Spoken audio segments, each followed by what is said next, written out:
En Radio Intereconomía, Sin palos en las ruedas, dirigido por Javier Font. Este programa te lo ofrece tu farmacia de confianza con el apoyo de Vidafarma.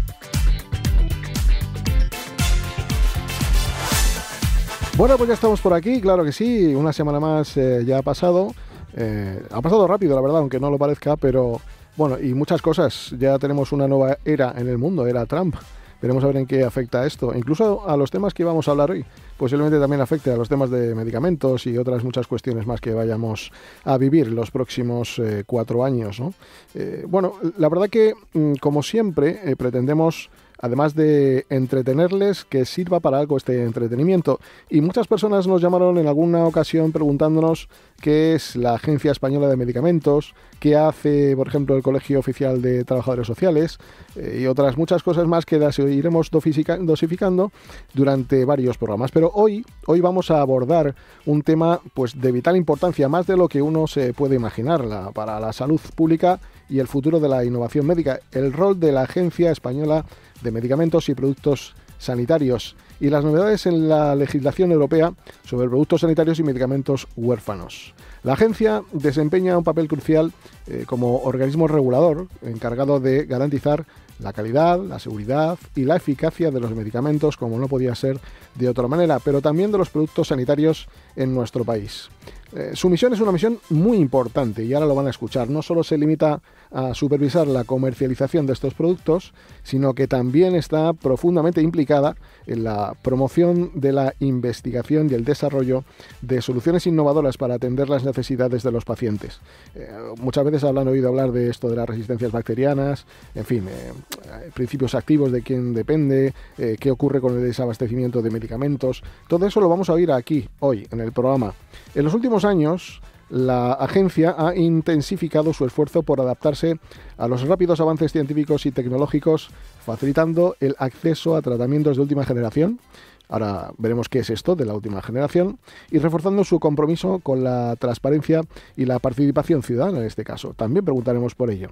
En este contexto, resulta esencial prestar atención a la nueva legislación europea sobre productos sanitarios y medicamentos huérfanos. Suena raro, ¿verdad? Pues ahora también nos dirán qué es esto de los medicamentos huérfanos, recientemente implementada para reforzar la protección de los pacientes y fomentar su innovación. La normativa busca equilibrar dos objetivos fundamentales, que es garantizar la seguridad de los productos sanitarios, por supuesto, y medicamentos que llegan al mercado, y promover la investigación en áreas que tradicionalmente han sido desatendidas, como las enfermedades raras o también los antibióticos, que darán que hablar. Los cambios regulatorios incluyen medidas para mejorar la trazabilidad y el control de los productos sanitarios, asegurando que cumplan con los más altos estándares de calidad. Además, se han introducido incentivos específicos para el desarrollo de medicamentos huérfanos, esenciales para tratar enfermedades raras que afectan a un reducido número de pacientes. Hay esa problemática que tienen estas personas, que al ser un número reducido, la investigación es también más reducida. Estas medidas no solo buscan garantizar el acceso a tratamientos muy efectivos, sino también a fortalecer la colaboración entre la industria, las autoridades regulatorias y los investigadores, que quizás sean los más importantes y los principales para todo ello. En el programa de hoy también exploraremos cómo estas reformas impactan en nuestro país y en la Comunidad Europea en general, y por ende, evidentemente, muy directamente en nuestro país, porque, como ustedes recordarán, estamos en Europa. Contaremos con la participación de expertos que analizarán las implicaciones de estos cambios para la industria farmacéutica, los sistemas de salud y, por supuesto, para los pacientes. ¿Está nuestra sociedad preparada para adaptarse a estas nuevas reglas? ¿Cómo podemos garantizar que estas normativas se traduzcan en beneficios reales para quienes más lo necesitan? Este tema nos invita a reflexionar sobre el equilibrio que existe entre la regulación y la innovación, y cómo las políticas públicas pueden convertirse en un motor para mejorar la calidad de vida de millones de personas. No se olviden que hablamos de salud. Pero también vamos a hablar de un actor clave en la construcción de una sociedad más justa y equitativa. Hablamos del Colegio Oficial de Trabajo Social. En un mundo donde la vulnerabilidad y las desigualdades son parte del día a día, los trabajadores sociales son esa pieza indispensable que conecta las necesidades de las personas con los recursos disponibles. Pero, ¿cuál es el papel del Colegio Oficial en estos momentos? El Colegio Oficial de Trabajo Social, presente en todas las comunidades autónomas de España, es mucho más que una entidad que agrupa a profesionales. Es el organismo encargado de garantizar que el trabajo social se ejerza con ética, calidad y compromiso. Pero no podemos olvidar algo crucial. El trabajo social no es solo una profesión, es una vocación que transforma vidas. En los colegios, en los hospitales, en los servicios municipales, los trabajadores sociales están allí para atender la mano en los momentos más delicados. Por ello, con todo esto y mucho más, iniciamos este programa. Que ustedes lo disfruten.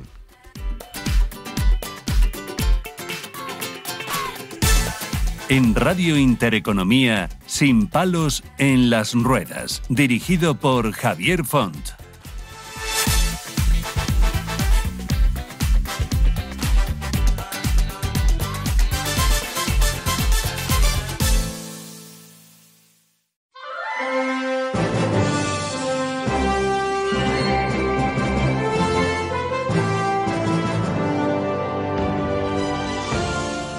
Bueno, pues el primer tema del que vamos a hablar, que es algo esencial para el conocimiento de toda la población, un organismo muy importante porque hablamos de salud, de quienes vigilan que los medicamentos que nos tomamos estén en óptimas condiciones para ser pues puesta a disposición del consumo humano, ¿no?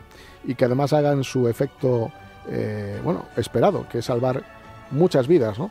Para ello, pues tenemos en el estudio a Antonio Blázquez, que es el jefe del Departamento de Medicamentos de Uso Humano de la Agencia Española de Medicamentos de nuestro país, por supuesto.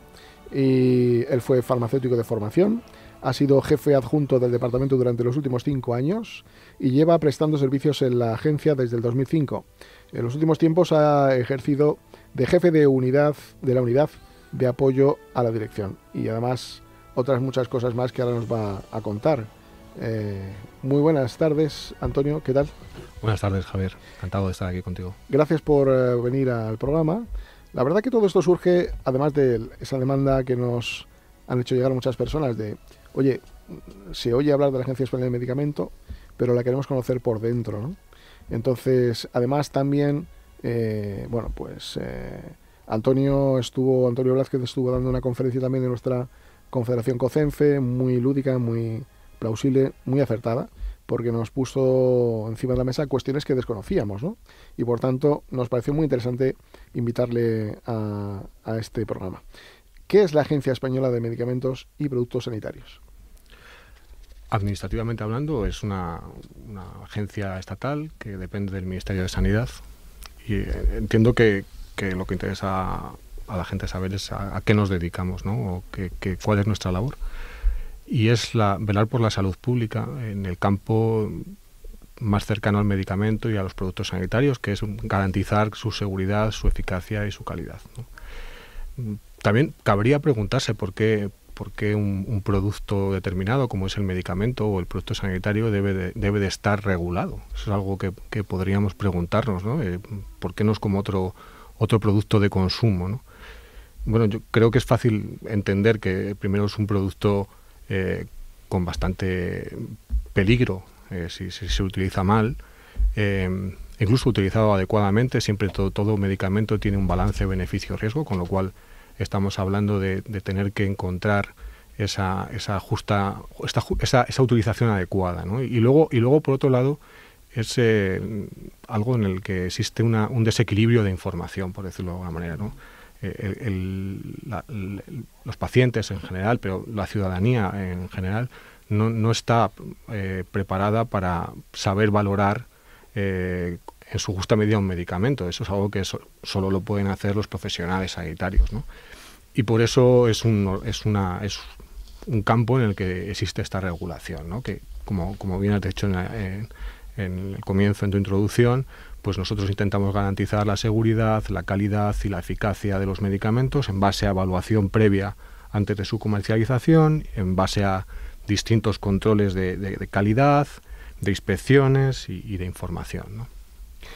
Es una agencia estatal, por tanto de ámbito nacional, ¿Y qué competencias tiene la agencia en el ámbito nacional? ¿Cuál es la labor principal? ¿La de coordinación? ¿La de directamente autorizar medicamentos para el consumo humano, no? Sí, bueno, dentro del Sistema Nacional de Salud realmente es una de las competencias que aún permanece a nivel estatal, que es la autorización de medicamentos, es algo de autorización nacional, no está transferido a las comunidades autónomas, así que previa a su puesta en el mercado todos los medicamentos tienen que ser autorizados por las agencias nacionales, porque aquí también es importante saber que estamos en un ámbito de la Unión Europea, como bien ha dicho también antes, y es verdad que tenemos una dependencia muy importante nosotros también con la Agencia Europea del Medicamento, ¿vale? Que es como una agencia que reúne al resto de agencias nacionales para autorizar determinados productos, ¿no?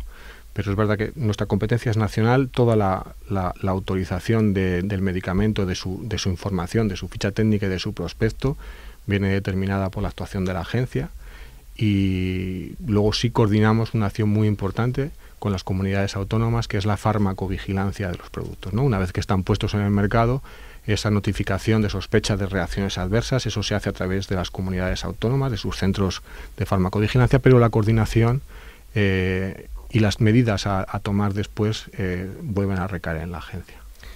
Cuando existe una agencia europea, digamos que cuando la agencia europea dice OK a un medicamento, cualquier agencia de cualquier país miembro de la Unión Europea puede negarse o puede rebatir o participa en esa decisión de si el medicamento es apto o no apto para consumo humano. ¿Cómo se lleva a cabo esas pruebas de seguridad? Javier, ahí lo que trabajamos es claro, como decía antes, la Agencia Europea del Medicamento realmente es un organismo que lo que hace es coordinar el esfuerzo evaluador de las agencias nacionales, ¿no?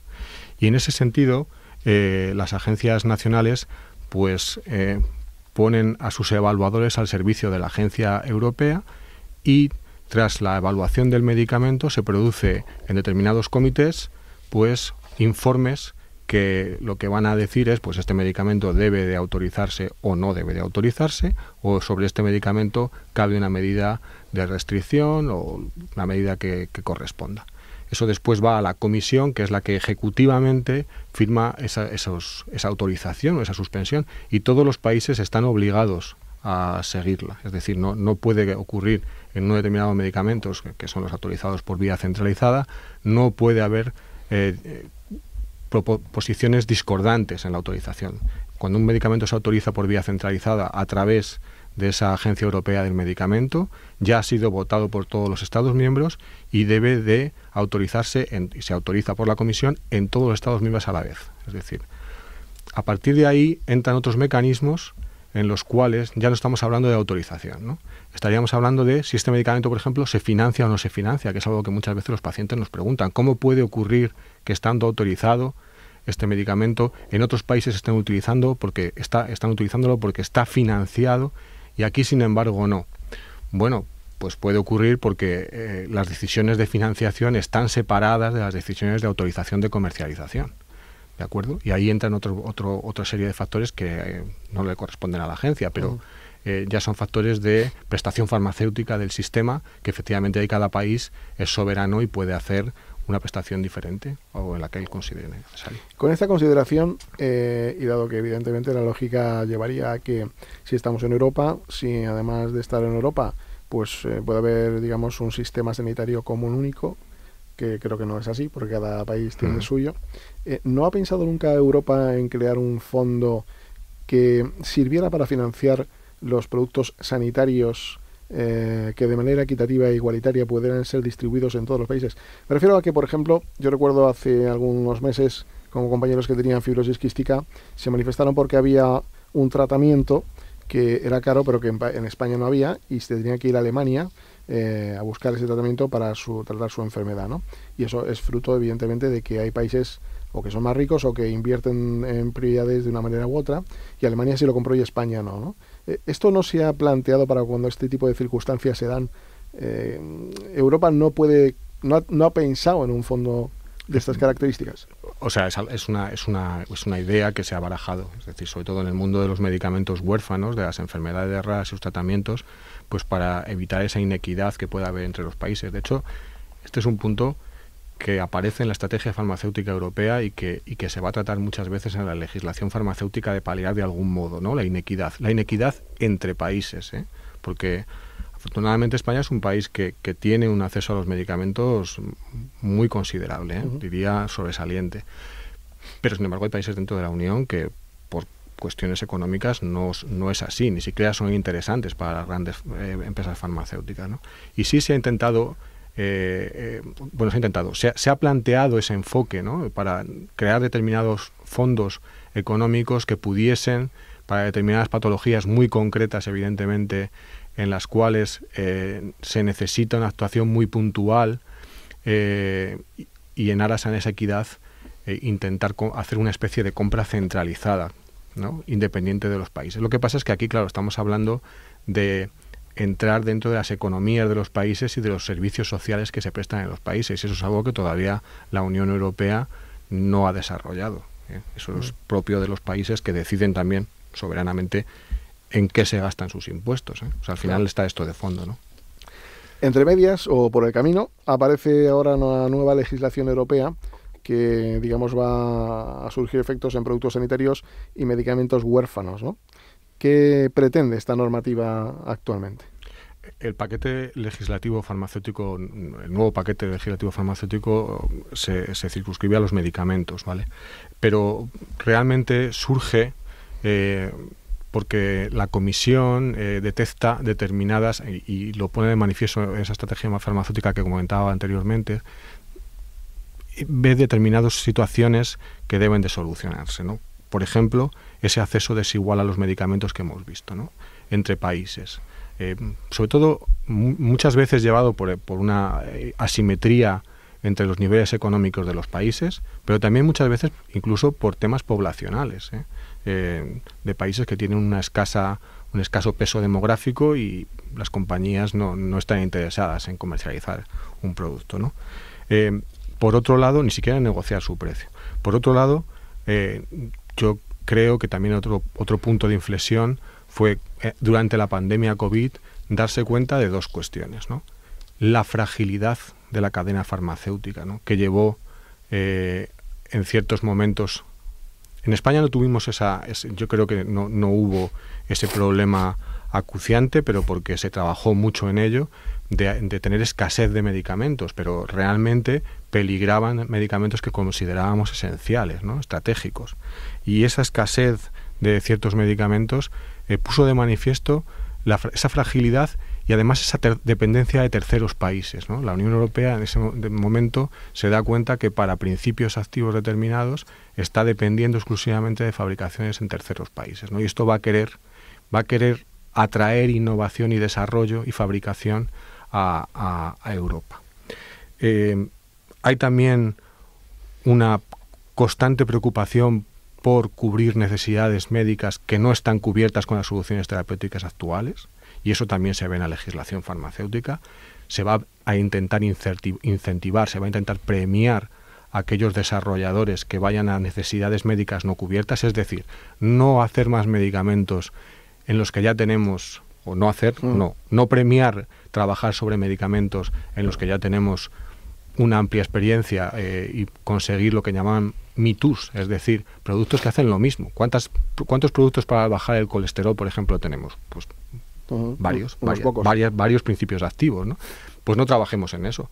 Trabajemos en productos que hagan una mejora adicional o que estén en un sitio en el cual, un nicho de enfermedad en el cual no tenemos tratamiento, ¿no? Por eso el enfoque muchas veces hacia los medicamentos huérfanos, ¿no? Aquellos que realmente se dan en enfermedades raras muy poco atractivas para las compañías porque hay muy pocos pacientes, y ahí se intenta incentivar lo máximo posible. Has apuntado antes también, por ejemplo, otro problema que se estaba viendo, ¿no? La resistencia a los antimicrobianos, ¿no? Y este es un problema que vemos en la sociedad que cada vez es más frecuente, ¿eh? Conocemos casos, oímos casos de personas que tienen una septicemia y que no hay manera de curarla porque ya no hay un antibiótico adecuado. ¿Por qué se ocurre todo eso? Bueno, ocurre básicamente primero por una mala utilización de los antibióticos, ¿eh? Pero también por parte de la sociedad en general, ¿eh? Y también por otra cosa, la investigación en antibióticos pues es menos atractiva que en otros campos. Y eso hace que no haya nuevas moléculas, no haya nuevos principios activos. ¿Qué ha ocurrido? Que el ecosistema de microbios que tenemos circulando, al final son capaces de burlar por un mecanismo evolutivo a nuestros antimicrobianos, a los antimicrobianos que tenemos. Por eso necesitamos nuevos antimicrobianos, ¿vale? Y además los necesitamos no para hacer un uso masivo de ellos, sino para tenerlos bien guardaditos y cuando sean necesarios utilizarlos. Esto es muy importante y también es algo que esta legislación farmacéutica tiene capítulos dedicados a intentar promocionar, ¿no? Quizás has hablado de los antimicrobianos, es una cuestión muy preocupante, ¿no? El tema de los antibióticos, sus resistencias. Pero quiero recordar que en la exposición que diste ante los compañeros de COCENFE hablaste de algo importante y es que las líneas de negocio se habían dirigido más a quizás más líneas de donde se amortiza mejor la inversión, que puede ser el cáncer, y menos en los temas de antibióticos, porque el antibiótico es muy barato, ¿no? Claro, las compañías farmacéuticas como compañías industriales que son y como negocios que son, y esto es algo natural y positivo, lo que intentan es hacer negocio y buscar los nichos más rentables, ¿no? Entonces, dentro de la salud, ¿cuáles son las enfermedades a las que desgraciadamente está abocada más gente, tiene más prevalencia, más incidencia? Ahora mismo el cáncer, la oncología, ¿no? Ese es un punto donde las compañías han puesto toda la carne en el asador, que se suele decir. Realmente con unos resultados maravillosos, porque yo creo que si a alguna persona de la calle le decíamos que hace 20, 30 años, oye, esta persona tiene un cáncer de mama, tiene un cáncer de pulmón, pues prácticamente desahuciábamos a la persona, y ahora con tratamientos esto se ha convertido en muchas ocasiones en una cronificación de la enfermedad, pero no en una sentencia como era anteriormente, y eso se debe en mucha medida a la farmacología y a esa inversión en esas áreas. Claro, esto tiene un reverso, que es que las compañías tienen un presupuesto limitado de I+D y lo dedican a esas enfermedades, a las enfermedades neurológicas, a la oncología, aquellas con mayor prevalencia. ¿Qué ocurre? Que va a haber enfermedades que llamamos raras, con una prevalencia baja, que van a tener una menor inversión en I+D. El hecho de ser enfermedades raras, lo que te está diciendo es que la enfermedad per se está en un porcentaje muy pequeño de la población. Pero si sumamos todas las enfermedades raras, y esto es algo muy curioso, el número de personas afectadas por enfermedades raras es muy grande. Es decir, el problema es que está muy diseminado, es decir, la patología que tiene cada uno es diferente, pero el problema social es importante, porque, bueno, sería importante con que hubiese una única persona desde un punto de vista ético, ¿no? Pero incluso desde un punto de vista social, ese sumatorio de personas que tienen una enfermedad rara es muy considerable, ¿no? Entonces, por eso preocupa a las autoridades, porque estamos dejando a mucha población sin tratamientos, porque nos estamos dedicando a campos muy exclusivos. Obviamente no se quiere abandonar la investigación y el desarrollo en esos otros sitios tan atractivos, sino que intentamos es hacer también atractivos los lugares que no lo son, como las enfermedades raras y los medicamentos huérfanos que se utilizan. Esta nueva regulación europea, ¿cómo pretende motivar o incentivar a las empresas de la industria farmacéutica para investigar en medicamentos donde ahora ya poca gente, o pocas empresas, mejor dicho, investigan, ¿no? ¿Cómo pretende hacer eso? ¿Qué modelo quiere implantar? Claro, aquí si tuviéramos un poder ilimitado y pudiésemos controlar todos los resortes, ¿no?, sociales, pues habría muchas medidas que se podrían tomar, ¿no?, de carácter sobre todo economicistas, ¿no? Pues oye, pues hay que dedicarle tanto dinero a... Lo que pasa es que esta legislación farmacéutica está en el marco regulatorio, entonces lo que tiene que manejar es las herramientas que tiene. ¿Qué es lo que hace? Pues lo que hace es trabajar con incentivos de protección de mercado, ¿vale? Entonces, cuando nosotros decimos que una molécula, por ejemplo, pierde su protección de mercado, aparecen genéricos que hacen bajar el precio del producto de referencia en base a la competencia. Pues estos tiempos de protección de datos es los que maneja la regulación. Y entonces lo que propone es un incentivo modulado, es decir, te voy a dar más o menos protección de datos según tú te alinees con mi estrategia. Es decir, si, y esa es la primera propuesta de la Comisión, si vas hacia un medicamento, una necesidad médica que cubra una necesidad médica no cubierta, te voy a dar más protección de datos que para un medicamento que no tenga esa necesidad médica no cubierta. este es el sistema que ellos defienden, ¿no? E incluso en los medicamentos huérfanos, que ellos puedan vender lo que se llama el sistema de bonos, que ellos puedan vender esa protección de datos a un tercero, que sí se puede beneficiar de esa protección porque va a tener unas ventas relevantes, no como el medicamento huérfano, pero a cambio de un dinero ellos lo venden y consiguen poder financiar el I+D del medicamento huérfano. Bueno, son estrategias, pero yo creo que todas estas estrategias deben de ir siempre acompañadas de otras medidas. No son, por sí solas no son suficientes, no van a ser suficientes para atraer la inversión. ¿Vale? Ya. ¿Qué es un medicamento huérfano, para que nos entiendan quienes oyen? Sí, perdón. El medicamento huérfano es aquel que se utiliza en enfermedades raras que tienen una incidencia y una prevalencia menor de un rango específico, ¿no? Y hay una legislación vigente para estos medicamentos en cuanto a incentivos y en cuanto a beneficios que pueden obtener por esa calificación de medicamento huérfano. Y una pregunta que siempre me embarga la curiosidad, y es, en lugar de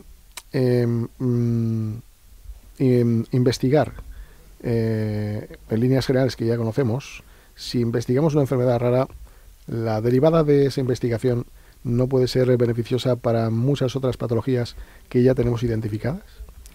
Sí, eso es evidente. O sea, quiero decir...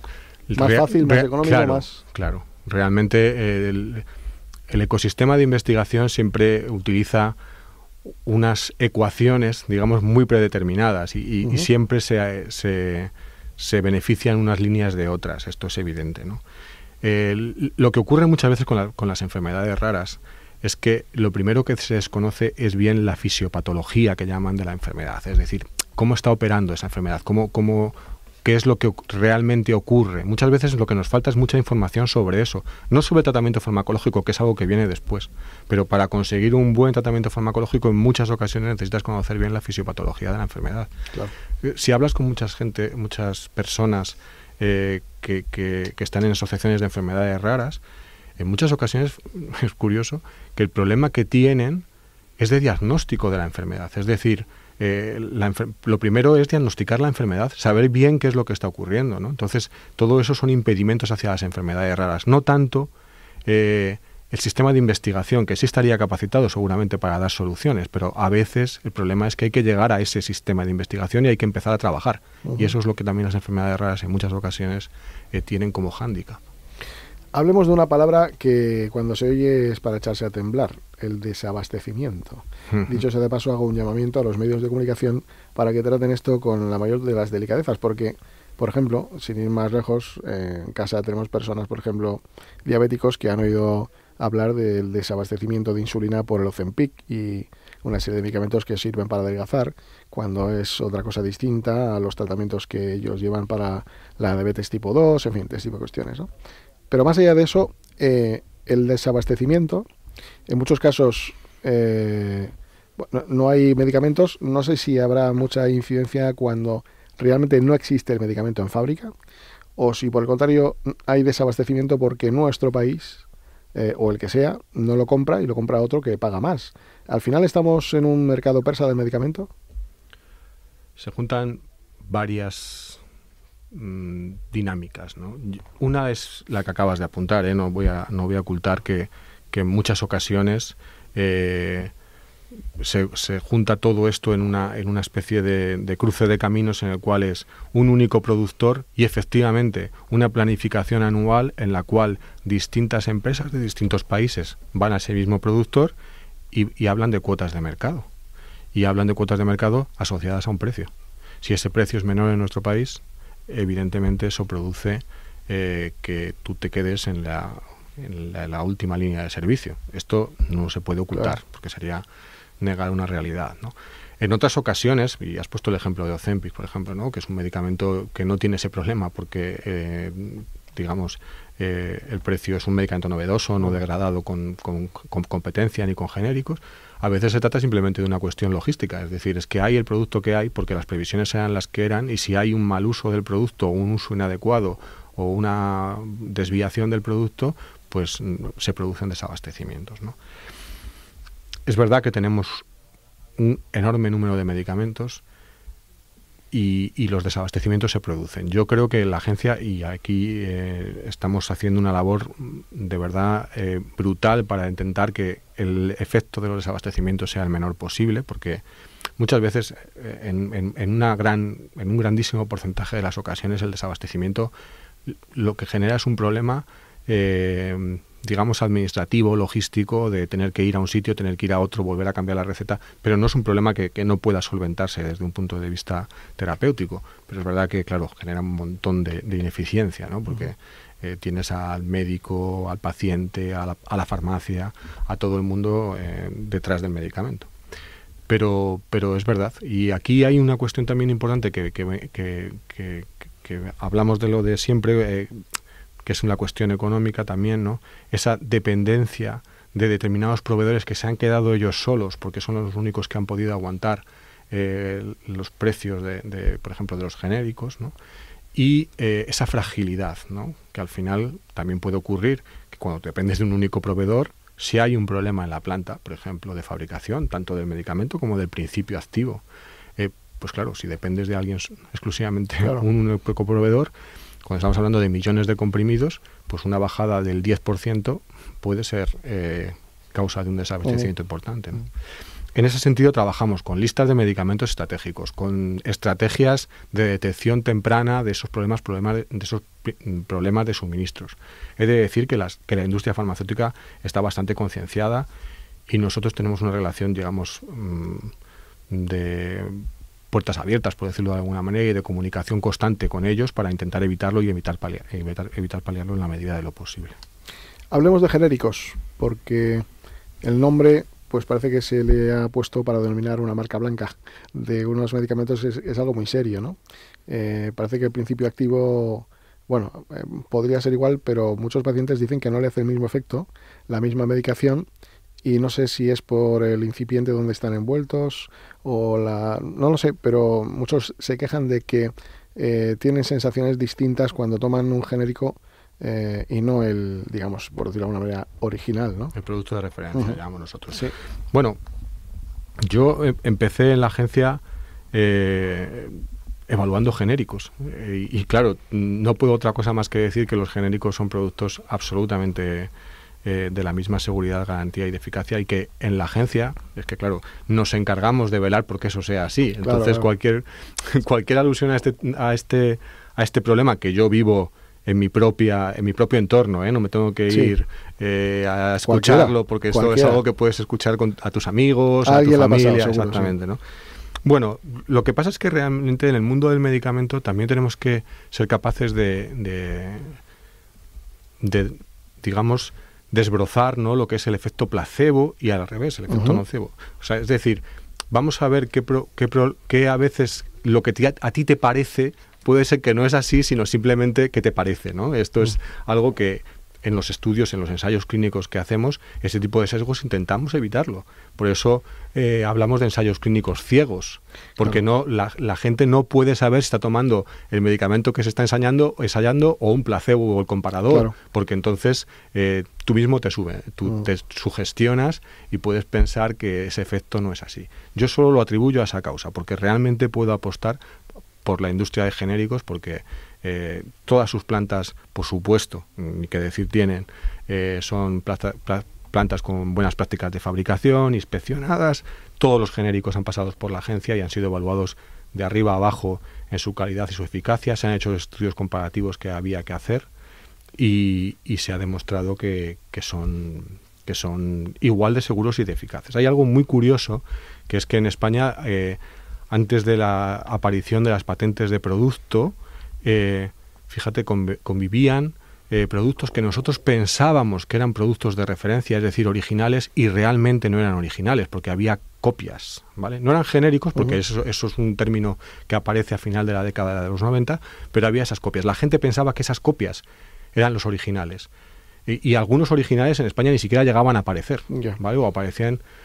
Pues cuando aparecieron los genéricos de esas copias decían que eran peor que el producto original, cuando realmente esas copias no habían hecho estudios comparativos con el producto original, que sí habían hecho los genéricos, para que veamos hasta qué punto uno puede sugestionarse. Yo creo que de todas maneras la gente en general, las personas en general, tenemos una concepción de la marca positiva, ¿eh? Sí. No en todos los casos es de algo seguridad. negativo, exactamente, como que, oye, a mí esto me produce una cierta confianza, ¿no? Y esto lo De vemos X en la laboratorio. ropa, en los coches, en los productos tecnológicos, por ejemplo, ¿no? A mí me produce cierta confianza. Tiene su porqué, ¿eh? Tiene su porqué, ¿no? Por eso digo que no es algo que sea algo negativo, algo que no... Yo creo en el valor de la marca también, ¿no? Ujú.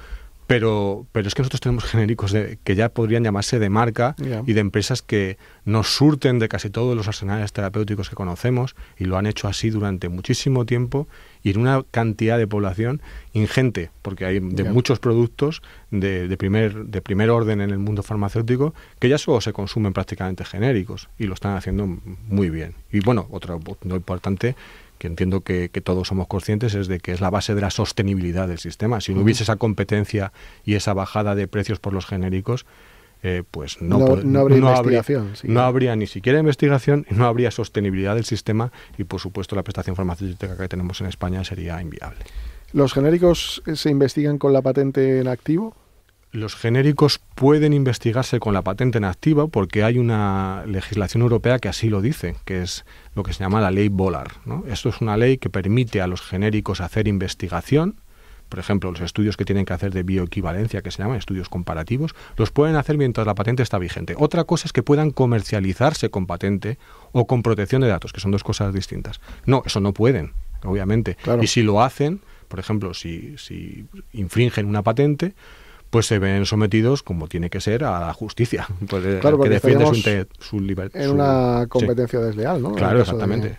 Infringirían derechos de protección industrial o intelectual y, por lo tanto, se las tendrían que ver y se las han visto. Es decir, esto no es algo que no haya ocurrido, ha ocurrido con la justicia. Porque el tema de las patentes también es un tema que en muchas ocasiones no es tan claro como nosotros lo vemos. No es algo blanco o negro, no está patentado o no patentado. A veces discuten mucho sobre lo que se ha patentado o no. Sí.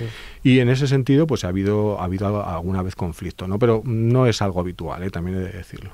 Y una última cuestión que además creo que es preocupante, cómo hay personas que compran medicamentos en Internet. ¿Cómo podemos identificar sitios donde no habría que visitar? ¿Qué recomendaciones haríamos? ¿Hay algún sitio donde podamos informarnos de qué lugares están autorizados para la venta de estos productos? Ahora, además, por Internet, tú te metes en cualquier farmacia y te vende productos. Es evidente que antibióticos no, o medicamentos que requieren de receta no lo hacen, ¿no? Pero hay otros sitios que sí te están vendiendo cosas muy raras en Internet, ¿no? ¿Eso claro. ¿Qué ocurre con eso? ¿Cómo estáis luchando? ¿Cómo... Sí, hay una estrategia clara de lucha contra este tipo de venta, ¿no? En el departamento de inspección de la agencia tenemos personas dedicadas a navegar por Internet intentando buscar esos lugares. Lo que pasa es que, claro, todo el mundo sabe que Internet es un sitio infinito, ¿no? Es decir, siempre vas a poder encontrar esa oferta, ¿no? De la que como ciudadanos tendríamos que huir, porque ahí obviamente no hay ninguna garantía de que lo que te estén ofreciendo, independientemente de que sea con o receta o sin receta, que ya eso de por sí algo que debería ir con receta, si es con receta es porque necesitamos que un médico nos valide que esto realmente es lo que necesitamos, ¿no? Pero bueno, independientemente de eso, es que la calidad del producto pues obviamente puede dejar mucho que desear, ¿no? Yo realmente, salvo en las farmacias que están autorizados para hacer venta online, que son claramente identificables, el resto de productos obviamente están prohibidos venderlos por Internet, y sí que ya hago un llamamiento para que se intenten evitar lo máximo posible, no consumirlos, porque es un riesgo grave para la salud pública. Te dije la última, pero no va a ser la penúltima. La última viene aquí ahora. Oye, te voy a hacer una pregunta que evidentemente da para no un programa, sino para muchos, pero así en líneas generales, ¿qué podríamos decir del sistema del sistema de control de medicamentos estadounidense?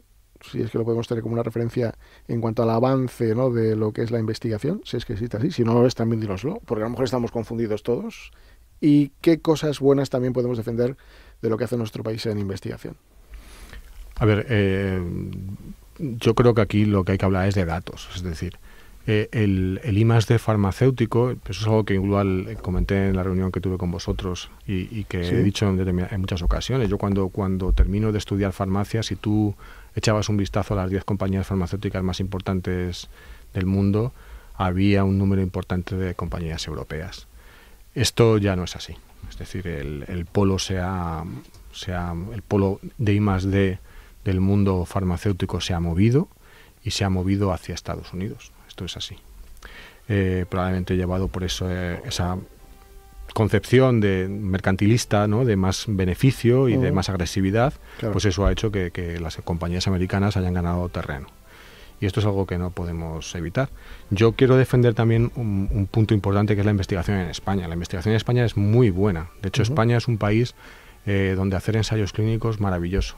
Yo diría que dentro de Europa es el país más atractivo y los datos digamos que lo soportan, porque en este año pasado, por ejemplo, estuvimos cerca de 1000 ensayos clínicos. Cuando hablas con una compañía farmacéutica de las que no tienen su sede aquí, de las que extranjeras, de esas que estoy diciendo, entre las 10 primeras, siempre te dicen, mira, el país donde más ensayos clínicos es mi casa madre, es decir, Estados Unidos generalmente, si es el caso de suizos, pues a lo mejor te dicen Suiza o UK o lo que sea, y el segundo país siempre es España. ¿Por qué? Porque tenemos un sistema sanitario muy bueno, con unos profesionales muy buenos que son capaces de hacer ensayos clínicos. Y esto es algo que es muy importante, porque damos acceso a medicación innovadora a muchísima gente con esto. ¿Importamos talento o exportamos talento? Pues es una buena pregunta. No tengo las herramientas para contarlas. Yo sí creo que últimamente exportamos más que importamos. Pues Antonio Vázquez, jefe del Departamento de Medicamentos de Uso Humano de la Agencia Española de Medicamentos y Productos Sanitarios, muchas gracias por haber estado hoy aquí, por ilustrarnos, como en aquella ocasión lo hiciste con nuestra confederación, porque ha sido magnífico esta clase magistral. Y bueno, pues que sigáis controlando los medicamentos, porque desde luego será beneficio para todos los ciudadanos de España. Muchas gracias. Muchas gracias.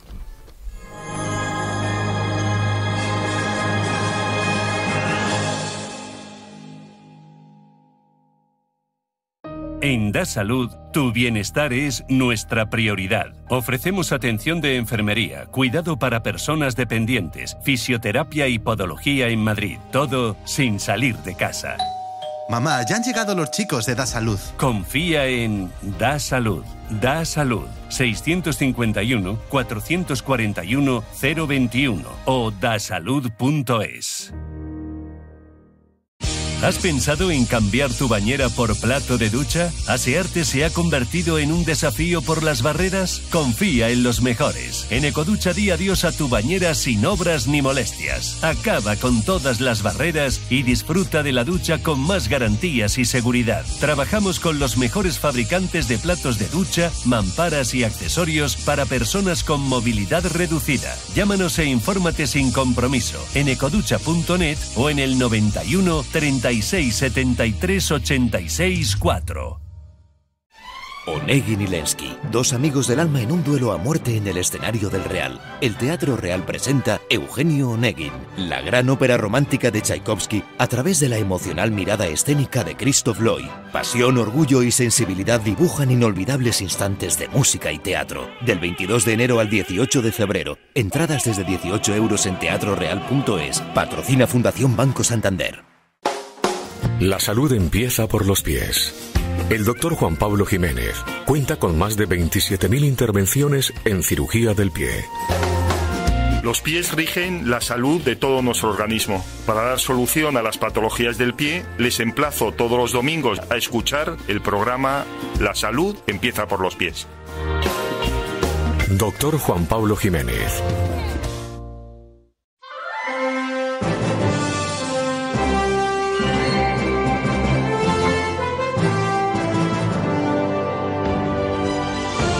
En Radio Intereconomía, Sin palos en las ruedas, dirigido por Javier Font.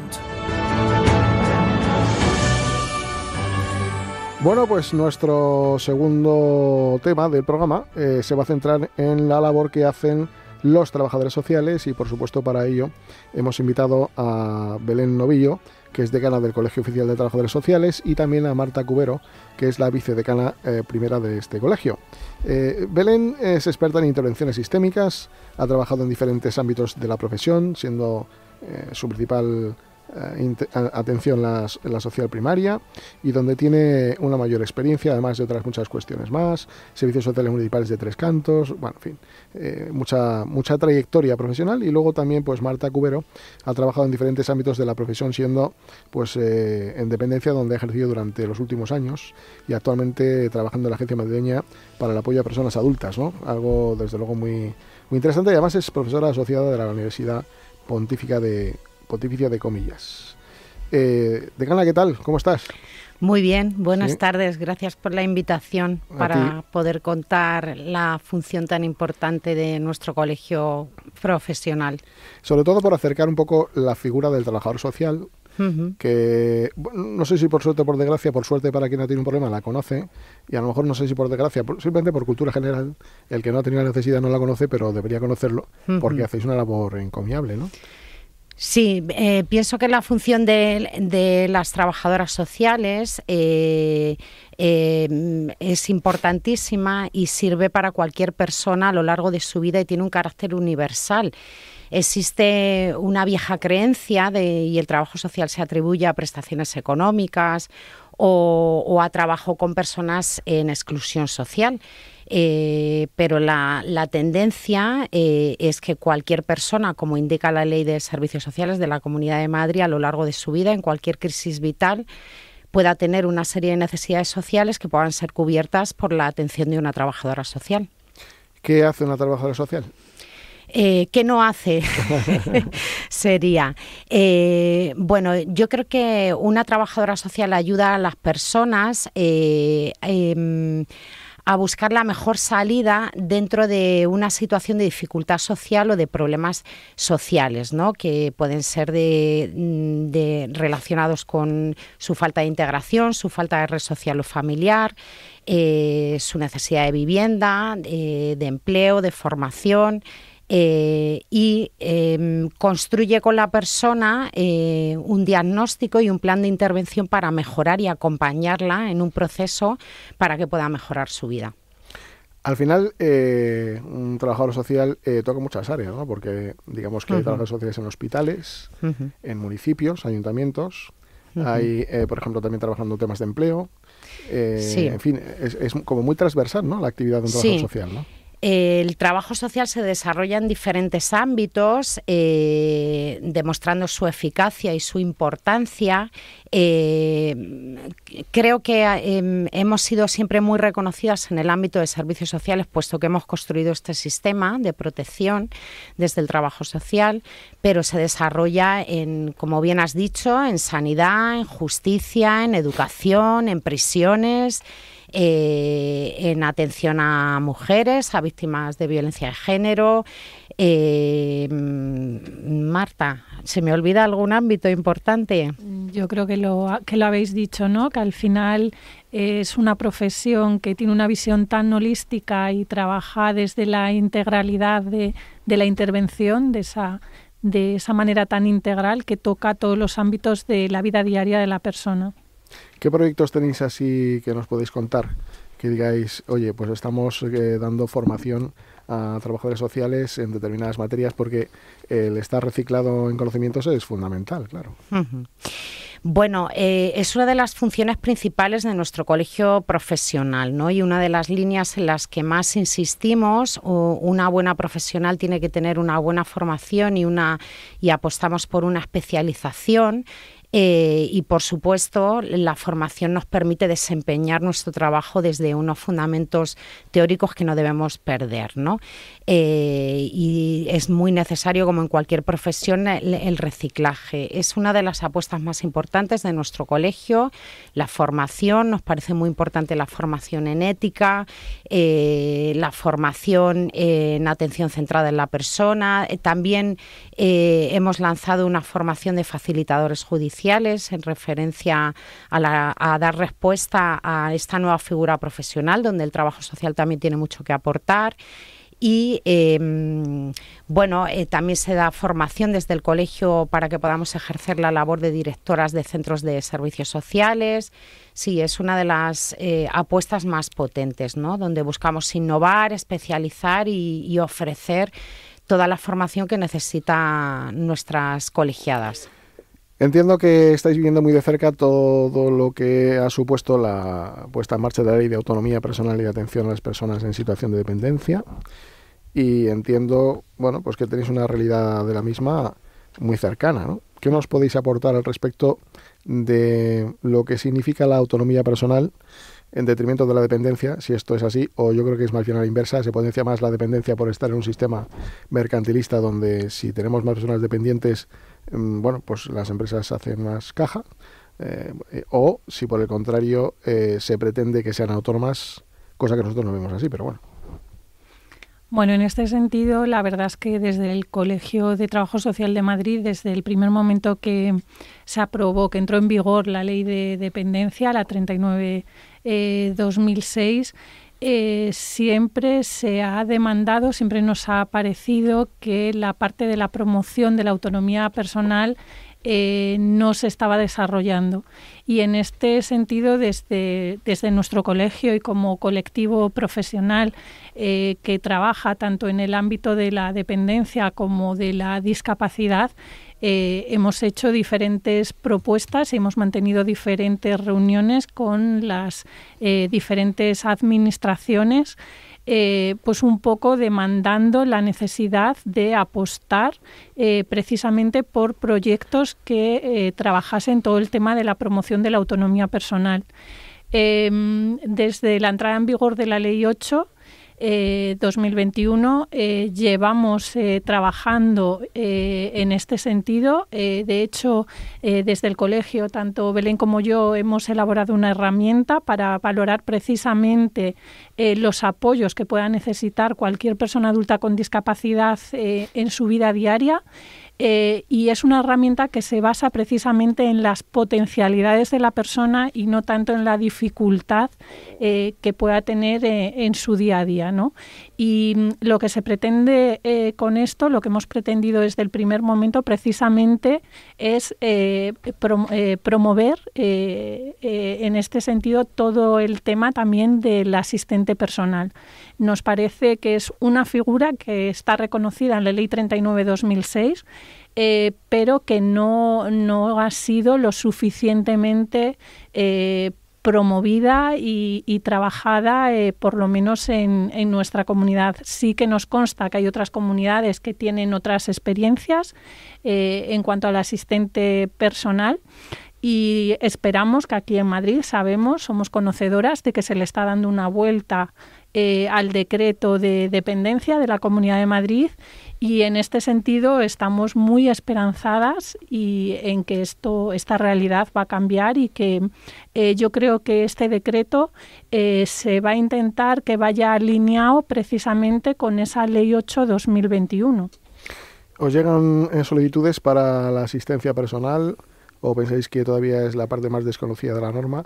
Llegáis, por ejemplo, a las zonas rurales donde ahí sí que es muy difícil que, ya no digo la autonomía personal, digo la ley de dependencia sea conocida, porque hay sitios recónditos donde hay muy poquitas personas con discapacidad, donde en su mayor parte viven con familiares muy mayores, y todo eso pues multiplica las circunstancias de comprensión, entendimiento y de aceptación de una nueva realidad, ¿no? En este sentido, desde los servicios sociales municipales, las compañeras que trabajan en los servicios sociales municipales del ámbito rural, yo creo que están haciendo una labor importante, porque son en realidad las profesionales más próximas a la ciudadanía, y son las profesionales que facilitan la información y les ayuda a toda la ciudadanía, a toda la población con la que trabajan, precisamente a poder tramitar desde la solicitud del reconocimiento de la situación de dependencia como la solicitud de la discapacidad.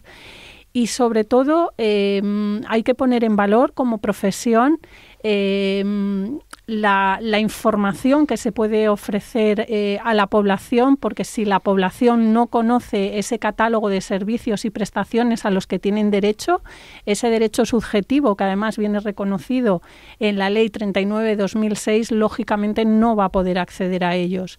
Y por tanto, tanto las profesionales de los servicios sociales del ámbito rural como del resto de los municipios y de los servicios sociales especializados se está trabajando en esta línea, ¿no? Decana, es bueno la formación en el reciclaje, ¿no? Es necesaria y continua y constante. Es algo por lo que el colegio siempre va a apostar. Hay que estar colegiado para ser trabajador social. Totalmente. Frente a falsas creencias, para ejercer la profesión de trabajo social hay que estar colegiado. Otra cosa es trabajar de otra cosa, pero no de trabajador social. Efectivamente. ¿Qué garantías da a una persona que un profesional del trabajo social esté colegiado y qué garantías también le ofrece a un profesional del trabajo social estar colegiado? Una pregunta muy interesante. Primero, me vas a permitir explicar brevemente lo que es un colegio profesional. Un colegio profesional, voy a empezar por lo que no es un sindicato, no es una asociación, es una corporación de derecho público. Y esto tiene que ver con que defiende tanto los intereses de los profesionales a los que representa, como también defiende los derechos de la ciudadanía a la que presta estos servicios, ¿no? Los fines esenciales de los colegios es ordenar el ejercicio de la profesión, es regular y garantizar una atención adecuada por parte de los profesionales que lo componen, es visibilizar esta profesión y representar institucionalmente a esta, y es defender, como ya he dicho, no solo los intereses profesionales, sino que la prestación de los servicios de estos profesionales sean desde la calidad, desde la ética y desde el rigor profesional. Entonces, la Junta de Gobierno de nuestro colegio, por ello ha apostado por constituir una comisión deontológica para velar, junto con la Junta de Gobierno en el ejercicio de sus funciones, para un correcto ejercicio, ¿no? Y una revisión y una reordenación constante. Vamos a hablar de un tema que está muy de moda, no sé muy bien por qué, porque creo que esto no es de ahora, es de hace mucho tiempo y ahora nos ha dado un poco esa vena sensible a todo el mundo, más bien a quienes dirigen nuestras vidas o gobernanzas, que es la soledad no deseada. Nosotros lo llamamos la soledad construida, porque al final nos hemos vuelto egoístas, nos hemos metido en un mundo súper digitalizado, nos hemos olvidado del de al lado, que a lo mejor es nuestro padre, madre, abuela, tío, en fin, y también gente que vive sola, ¿no? ¿Cómo pensáis que se podrían aplicar medidas realmente efectivas para intentar paliar esta circunstancia de muchas personas que en un principio, incluso también, ellos no se atreven a decir que están solas, que tienen esa tristeza de la soledad y que de alguna manera pues no saben cómo salir de ella? Mira, hace escasos meses tuvimos la ocasión de compartir y generar discurso profesional en el colegio a través de unas jornadas muy interesantes sobre soledad no deseada, para reflexionar un poco sobre este fenómeno que es muy complejo, ¿no? Es verdad que está muy, muy traído a la conversación y a la vida y a la sociedad, y eso es bueno, pero es algo que se ha construido, ¿no? Y se ha constituido en la sociedad por multitud de factores, ¿no? Pues desde que la mujer se incorpora al mercado laboral de una manera más importante y deja de prestar más cuidados en casa, desde que las sociedades y las comunidades se hallan más desaglutinadas, ¿no? Desde que el individualismo que nos gobierna, ¿no? Un poco, pues son, por señalar algunas de las cuestiones que pueden inducir a este fenómeno, ¿no? Pero creo que es un fenómeno complejo en el que hay que potenciar redes, hay que crear comunidades, barrios conectados, con proyectos, con intervención comunitaria, donde supongan puntos de encuentro porque la soledad no deseada no solo es en mayores, está demostrado que en la juventud y en la adolescencia es algo muy preocupante, ¿no? Entonces, desde luego yo creo que esto nos compete como profesión a nosotros y como sociedad a todo el mundo, ¿no? Y en el que debemos de estar incluidas muchas profesiones y como ciudadanos todos para intentar... Y un factor muy importante que son las redes sociales, que son lo menos sociales que existe. Claro. Es una pena, pero es así. Un trabajador social es trabajador social 7 días a la semana, 24 horas al día. O porque, claro, las necesidades son eso, 7, 24, ¿no? Claro, lo que pasa que desde el colegio tenemos una especial preocupación por el autocuidado profesional, ¿no? Hablábamos el otro día con una gran profesional del trabajo social de fuera de Madrid que hablaba que ejercer la empatía, que es algo que con lo que nosotras caminamos de la mano, desgasta, es agotador. Y para prestar un buen servicio debemos descansar, debemos desconectar. Por supuesto. Debemos tener un autocuidado profesional y personal. Entonces, el ejercicio 24/7 creo que podría... Me refiero, evidentemente, a una persona tiene que descansar, por supuesto. Me he explicado un poco mal. Pero sí que es verdad que las necesidades son 24/7 y lo que hace falta es más inversión para cubrir esos 24/7, claro. ¿no? Exacto. Nosotros desde el colegio apoyamos que haya un impulso por parte de la Comunidad de Madrid en prestar ratios de profesionales de trabajo social más amplias, con mayores proyectos, mayores recursos, mayor financiación, porque las necesidades sociales son diversas y requieren de una atención profesional y de una financiación y de unos recursos adecuados. ¿No tenéis la sensación de que se escucha poco al ciudadano cuando se va a tratar sus problemas? Porque evidentemente vuelvo un poco a esto. Los problemas son 24/7, es decir, mucha gente se queja de que entre semana puede estar medianamente atendidos, llega el fin de semana y se acabó, ahí no se acuerda nadie de ellos, ¿no? Bueno, yo creo que en este sentido sí que es verdad que existen también servicios de emergencias sociales, como puede ser el SAMUR social o dentro de Comunidad de Madrid también el servicio de emergencia. Y ya está habiendo hospitales que cuentan con compañeras trabajadoras sociales que cubren 24 horas, que trabajan por turnos. Yo creo que en este sentido, desde el colegio, como decía Belén, se ha apostado mucho y se ha insistido mucho ante la administración, que es muy importante, que es fundamental reforzar esas plantillas para precisamente poder dar esa atención 24 horas claro. A la ciudadanía. Sí, pero me refería más bien a la demanda que existe. A nosotros nos llega de gente que entre semana se siente medianamente bien atendido, pero las emergencias, digamos que son cuestiones ya, pues eso, de emergencia, ¿no? Muy puntuales, donde las características son muy distintas a esa soledad no deseada que es de continuo, que es permanente, que es persistente y que conlleva incluso hasta algunos problemas de salud mental cuando no se atienden adecuadamente, ¿no? Creo que es una inversión muy bien llevada a cabo, ¿no? Por eso decía que quizás la administración también debiera ver que hay que atender todos los días de la semana. Por supuesto. O sea, eso desde el colegio lo tenemos claro y como dice Belén, en ello estamos insistiendo y efectivamente es muy importante no olvidarnos que las personas efectivamente tienen problemas no solamente de lunes a viernes, sino también los fines de semana, claro. Y que por tanto es muy necesario que existan profesionales de guardia, por decirlo de alguna manera, disponibles para poder acompañar esos procesos. Pues de gala nos veremos pronto, ¿no? Porque creo que vamos a hacer cosas el colegio y la Federación de Asociaciones de Personas con Discapacidad Física y Orgánica de la Comunidad de Madrid, cosas importantes, sobre todo para eso, para potenciar la autonomía personal, la figura del asistente personal.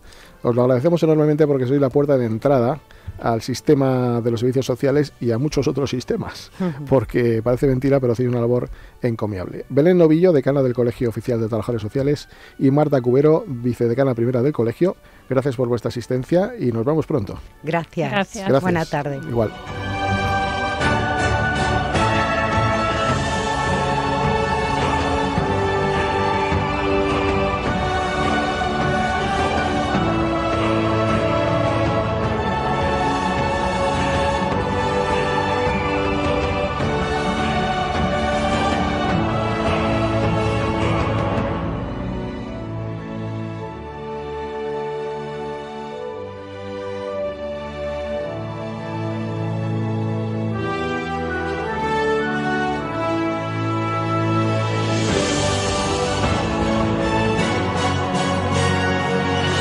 En Radio Intereconomía, Sin palos en las ruedas, dirigido por Javier Font.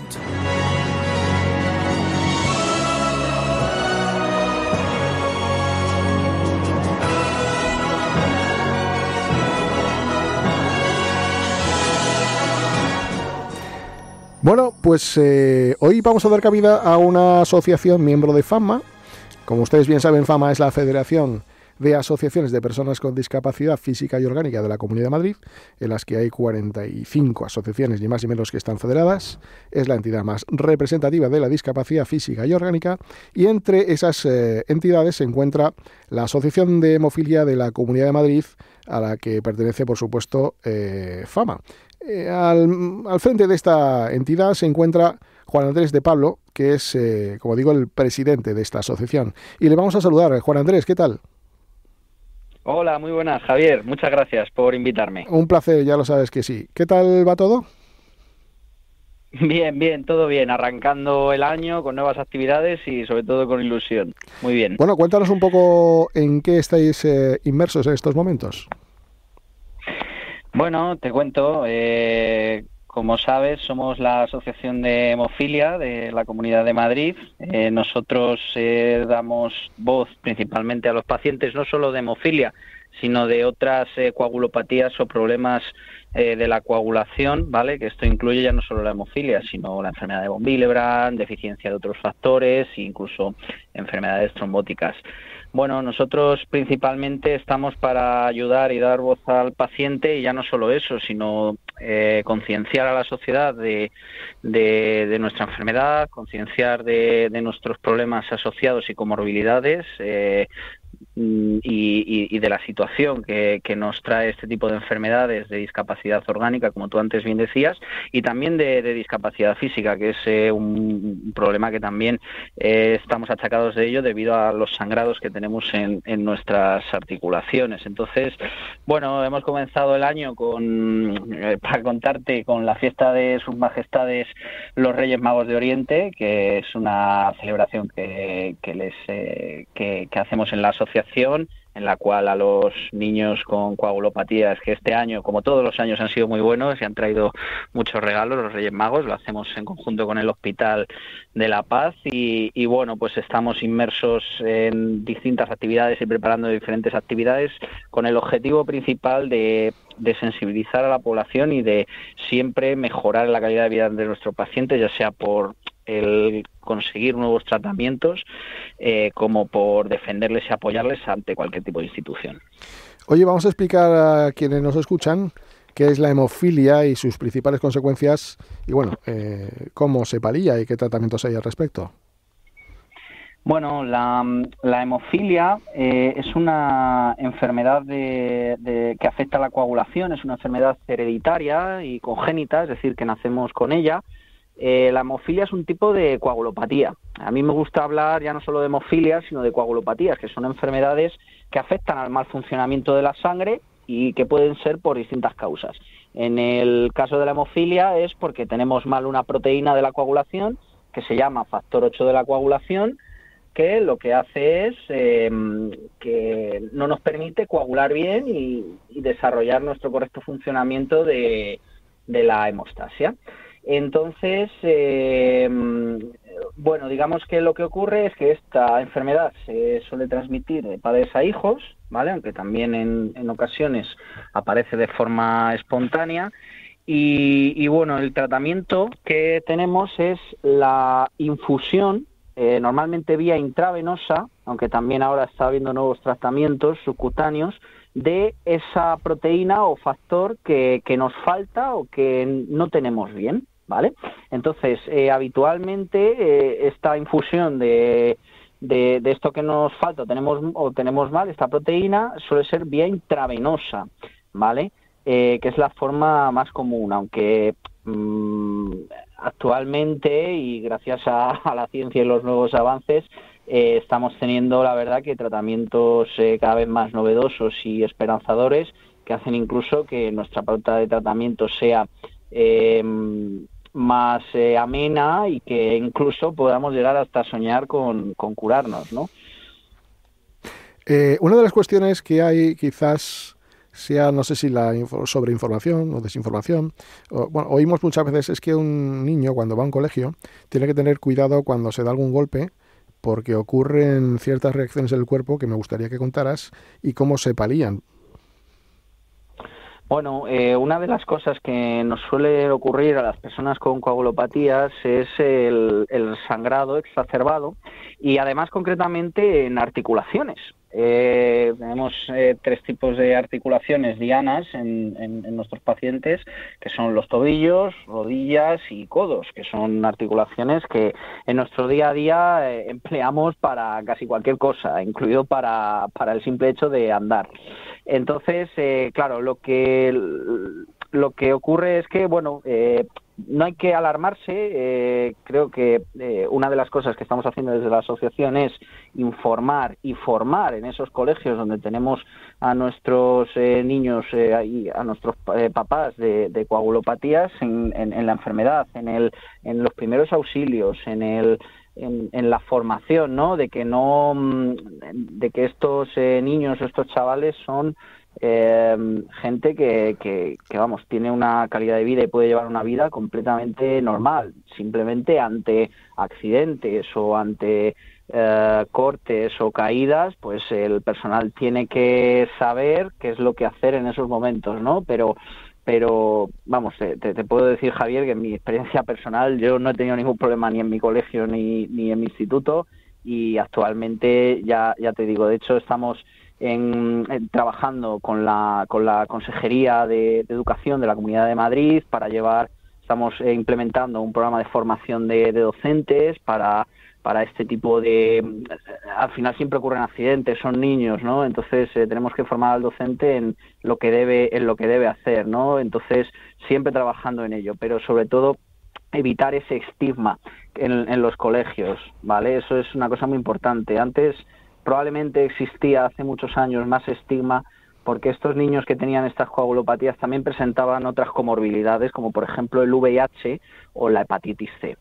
Esto ya no ocurre, gracias a Dios, desde hace ya bastantes años, pero sí que es cierto que hubo una generación de niños en las cuales sufrieron este estigma durante los años 80 y bueno, sí que fue duro, pero hay que seguir concienciando a la gente de que bueno, no somos unas personas que tenemos una calidad de vida buena, entre comillas, y podemos llevar una vida completamente normal, y no por ello tenemos que estar estigmatizados en nuestras escuelas e institutos. Oye, ¿cuáles son vuestras principales reivindicaciones? Porque en el ámbito de la educación sé que tenéis unas cuantas. Bueno, aquí, respecto a las reivindicaciones, pues mira, hablando de la educación, una de las cosas que quizás ya no... reivindicación de no perder derechos, muchas veces, ¿no? Pero siempre hay cosas que conseguir. En el ámbito de la educación, sobre todo el tema de tener enfermeros y enfermeras escolares, ¿vale? Por lo que te comentaba, porque aunque nuestros niños y nuestros adolescentes puedan transcurrir una vida normal, pues... digamos que en el recreo, en el patio del colegio, puede haber caídas, puede haber cortes, puede haber X, ¿no? Entonces, siempre necesitamos, o nuestros pacientes necesitan un apoyo por parte de un profesional de la enfermería de forma instantánea, ya no solo para cortar esa posible hemorragia, que en nuestro caso la tenemos exacerbada, sino para muchas veces poder administrar nuestra medicación, porque es cierto que las hemorragias que vemos muchas veces son las más leves. El problema suele ocurrir cuando tenemos una hemorragia en órganos internos o incluso en el sistema nervioso, que requiere de una rápida acción por parte de los profesionales que, por ejemplo, están, como comentabas, en los colegios. Es una de las reivindicaciones que, por suerte, cada vez más institutos y colegios cuentan con este tipo de profesionales que para nosotros y para, lógicamente, ya no solo nuestros socios, sino para otros pacientes de otro tipo de enfermedades son indispensables. Pero ya no solo eso, ¿no? Siempre reivindicamos la mejora en los tratamientos, el acceso y el derecho a todos esos nuevos tratamientos por parte de nuestro colectivo y, como te digo, y sobre todo lo más importante quizás es el no perder derechos. Bueno, pues Juan Andrés, un placer como siempre. Ya sabes que esta casa, tanto Fama como este medio que ahora nos da la oportunidad de poder, de partir con muchas miles de personas que nos están escuchando, todas las patologías, todas aquellas cuestiones que afectan y sobre todo preguntas que nos llegan a veces sobre dudas que se tienen, pues están abiertos para que nos podáis contar y contaros nosotros a vosotros también. Así que ha sido un placer. Que sigáis trabajando como Muchas hasta ahora, gracias, también Javier. como hasta ahora, y os deseamos los mayores de los éxitos. Así que gracias y nos seguimos viendo. Un abrazo. Muchas gracias a vosotros. Un abrazo a todos. Hasta luego.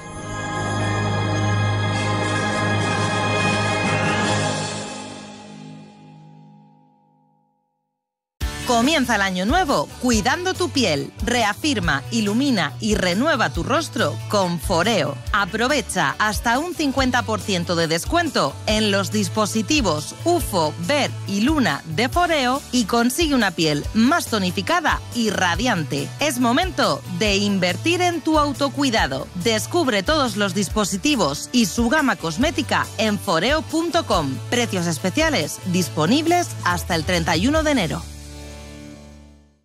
Si una persona sale de un punto A por un camino difícil y otra sale de un punto B por un camino más cómodo, ¿se encontrarán? Acompañamos a personas en situación vulnerable desde la infancia hasta el final de su vida, porque nosotros no creemos en las coincidencias, creemos en las oportunidades. Fundación La Caixa. Solo es progreso si progresamos todos.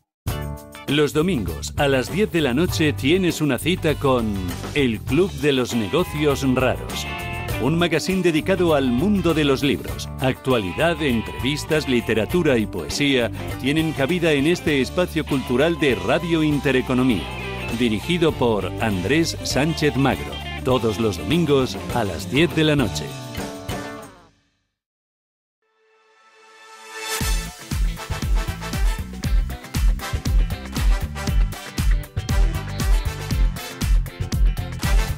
Este espacio se lo ofrece Ecoducha, la forma más segura de ducharse.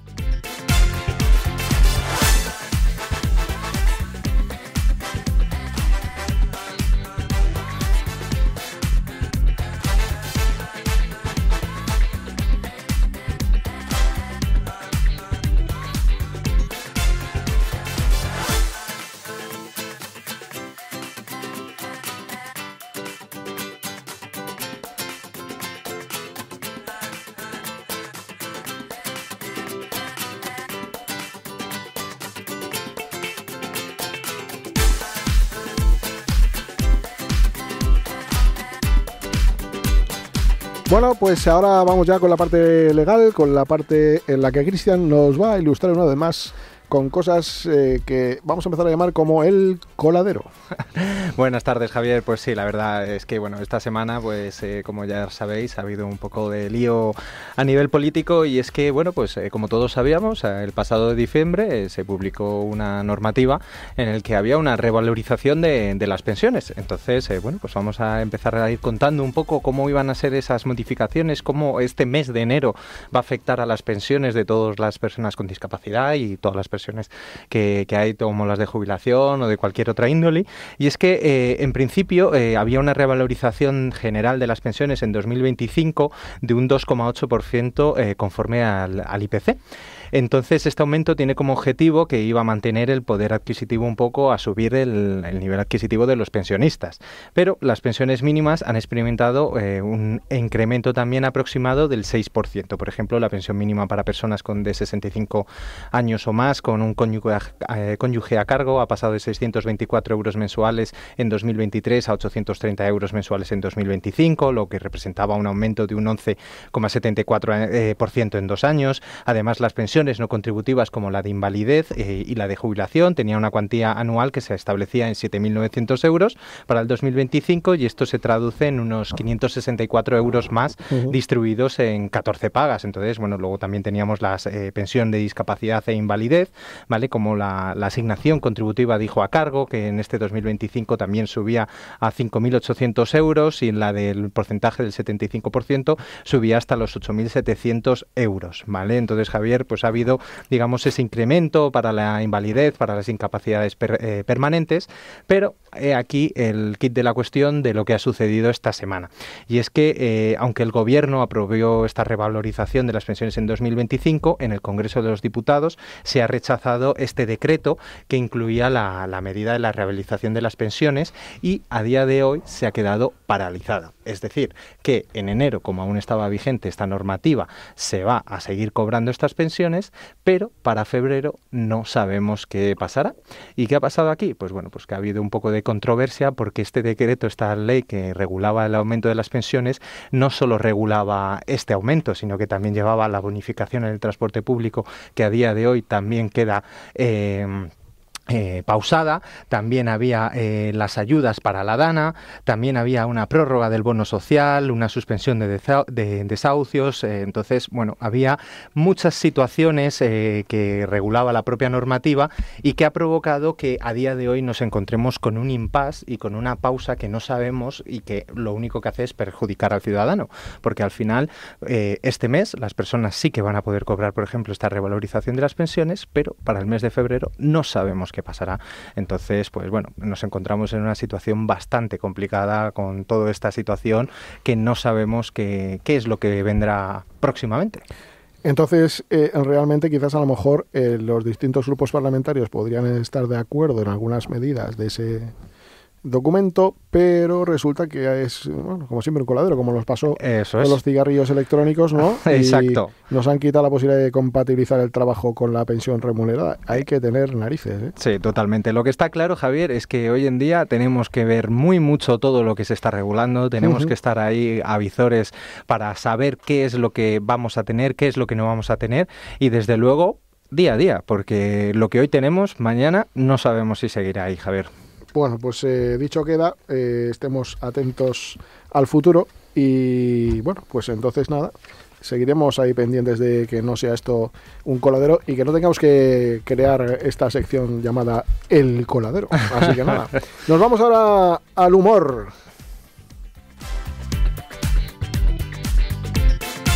Este espacio se lo ha ofrecido Ecoducha, la forma más segura de ducharse.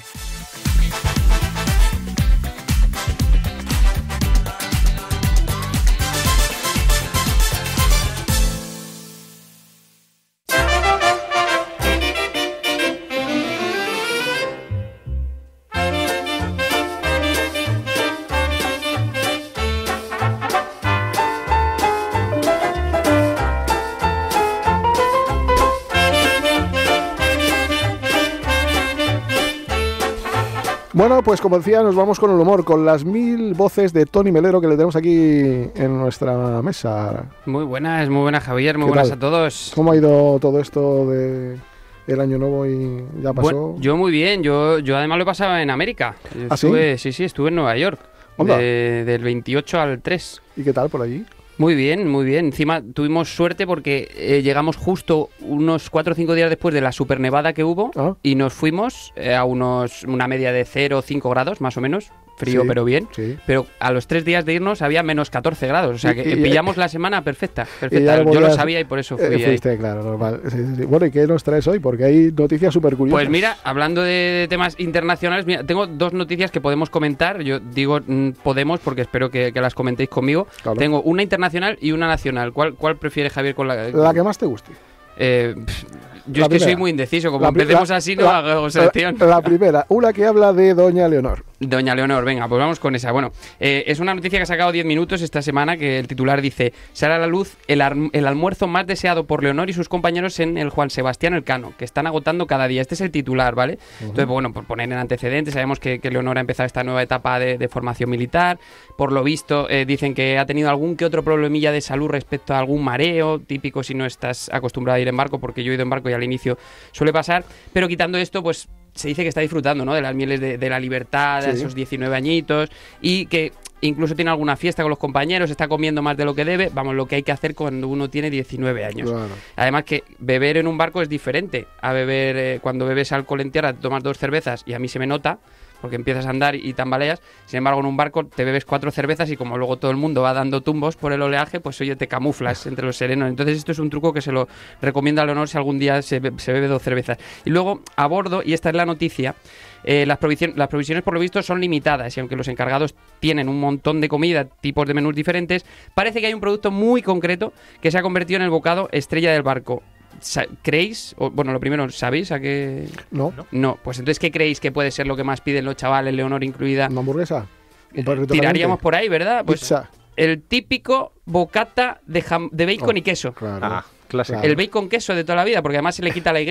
Si es de jamón, es jamón y queso. Si es de pollo, es pollo y queso. Si es de bacon, es bacon queso. Se convierte en una palabra. Podría haber sido de jamón serrano, ¿no? Y tira para el país, ¿no? Claro, pero a lo bacon. mejor, como Leonor está acostumbrada a lo mejor a cosas de más calidad o cosas más específicas, ¿no? Pues le parece, pues oye, bocata de cardenales. Me parece estupendo, ¿eh? Me parece genial. Porque además es el rey de los bocatas, ¿verdad? Lo siento, este chiste tenía que decirlo, creo que no ha entrado muy bien. Luego tienen bocatas de todo tipo, por lo visto un compañero de Leonor llegó una vez y pidió, por favor, ¿me ponéis un bocata de hipopótamo?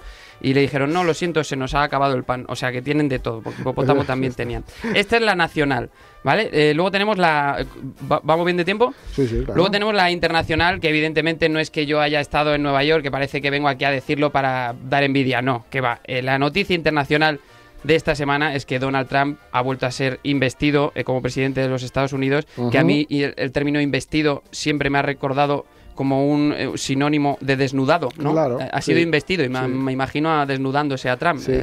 La inversión de vestirse, ¿no? Todo un escándalo, ¿verdad? Sí, sería para verlo. Noticia lo mismo pierde un par de votos. Sí.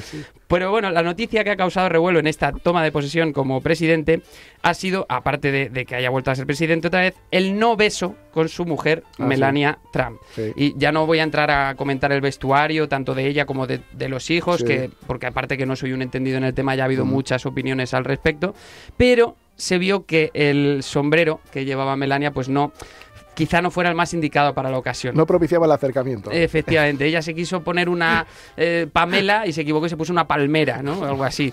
Porque nada más salir, entre aplausos, lo hemos visto todos, pero el que no haya visto, pues Trump fue a dar un beso a Melania y se clavó el sombrero en la frente, se quitó los puntos negros, le impidió llegar a su boca y le dio un beso al aire bastante cómico, como a 4 o 5 dedos de la boca de Melania. Y yo creo que ante esto podemos decir que Melania ha conseguido ejecutar la cobra más sofisticada de la historia. Muy inteligente, ¿eh? ¿Verdad? Sí. Primero explico rápidamente el concepto cobra, porque lo mismo hay algún suertudo o suertuda que no se la han hecho nunca. La cobra consiste cuando te viene a besar él o la besadora, tú tienes que esquivar sus labios en tu mismo eje, esquivas con el cuello, con el torso, lo que sea, pierdes el eje, deja de ser cobra. Ella, para ahorrarse todo esto, dijo, mira, me pongo aquí la palmera, que venga y le dejo el ojo morado. Y yo, como un amigo mío, llegó una vez al médico y le dijo, doctor, creo que tengo alergia al café porque cada vez que tomo café se me pone el ojo derecho morado. Dice, ¿ha probado usted a sacar la cucharilla del vaso? Es importante. Pues esto le pasó a Trump. Oye, yo pensé que incluso estaba la copa del sombrero un poco electrificada, ¿no? Porque era como que hizo así una reacción... Como cuando tocas un globo, ¿no? Y luego se te levantan los pelos, ¿no? Sí, pues la cosa así. Algo así. Le faltaba un poquito de laca a Trump, eso sí, le vi el tío. A lo mejor por eso llevaba ella ese sombrero, para que no se le viera el peinado, porque no le había dado tiempo a... Oye, y el hijo 18 años que ha cumplido, ¿no? 18, y yo, a mí me recuerda, no sé si habéis visto la película Gru, mi villano favorito. Sí, el chiquillo me parece como a Gru joven. Es verdad. Porque Gru grande en la película es más grandote, más kilos tiene, pero... Una cara que dice cosas, ¿eh? Sí. No tiene pinta de hablar mucho, pero la cara dice cosas. Debe ser interesante, sí. Una conversación con él. Sí, luego podían hablar con Musk, que también estuvo por allí. Elon Musk hizo un saludo que no sabemos qué quería decir con ese saludo. A lo mejor lo que quería Trump es que con ese saludo le diera la palmera que llevaba en Melania y le quitase la palmera para poder darle un beso. Tú imagínate que te encierran a solas en una habitación solo con el hijo de Trump a mantener una conversación. A solas. ¿Cómo comienzas esa conversación? Yo me llevaría a Froilán, que es un tío muy echado para adelante, y seguro que él rompe el hielo. Bueno, oye, pues Tony, ha sido un placer. Igualmente. Te esperamos en la próxima, ¿eh? Perfecto, pues nada, tendré que hacer otro viaje internacional para ver qué traigo la semana que viene. Efectivamente. Bueno, pues vamos ya a decir las ganadoras del dorsal para la carrera de la primavera. Una persona que se llama Ariana Bonilla, que no tiene discapacidad, que hace deporte, que corre y va al gimnasio. Y Ana Sierra, que no tiene discapacidad, es bibliotecaria y hace deporte. Hola Ariana, hola Ana. Hola, buenas tardes. ¿Qué tal? ¿Cómo estáis? Hola. Oye, enhorabuena. Todo bien. Enhorabuena por este, premio para que podáis ir a correr sin que os cueste nada y sobre todo daros las gracias por querer participar. Es una carrera importante para nosotros. Muchas gracias. Yo estoy muy feliz por participar en esta carrera que nunca la había hecho y bueno, es una oportunidad para disfrutar y pasarlo bien. Bueno, pues mandarnos fotos, por favor, ¿vale? Que las publicaremos. Perfecto. Sí, claro. Bueno, pasarlo bien y que ganéis. Ojalá que ganéis. Ok.